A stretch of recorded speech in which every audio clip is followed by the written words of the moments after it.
दोस्तों, जब भी हम म्यूचुअल फंड में पैसा लगाते हैं, तो हमें सिर्फ रिटर्न पर ध्यान नहीं देना चाहिए, बल्कि उन चार्जेस पर भी नजर रखनी चाहिए जो फंड से जुड़े होते हैं। इन्हीं चार्जेस में से एक है एग्जिट लोड। एग्जिट लोड का मतलब है, अगर आप अपनी म्यूचुअल फंड यूनिट्स को बहुत जल्दी बेच देते हैं, तो फंड हाउस आपसे एक छोटा सा शुल्क काट लेता है। ये शुल्क इसलिए लगाया जाता है ताकि लोग लंबे समय तक निवेश बनाए रखें और फंड मैनेजर को स्टेबल फंड मैनेजमेंट करने में आसानी हो। अब इसे एक उदाहरण से समझते हैं। मान लीजिए आपने 50,000 रुपए एक इक्विटी म्यूचुअल फंड में लगाए।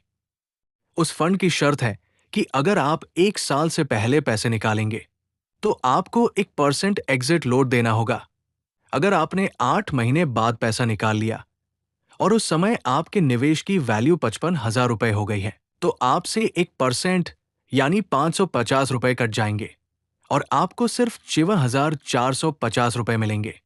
याद रखिए, हर फंड का एग्जिट लोड अलग अलग हो सकता है। कुछ फंड में ये 1% है, कहीं 0.5% है, और कुछ फंड ऐसे भी होते हैं जिनमें एग्जिट लोड बिल्कुल नहीं होता।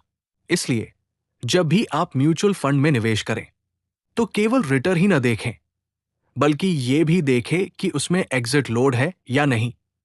इससे आपको पता रहेगा कि किस समय तक निवेश बनाए रखना फायदेमंद रहेगा।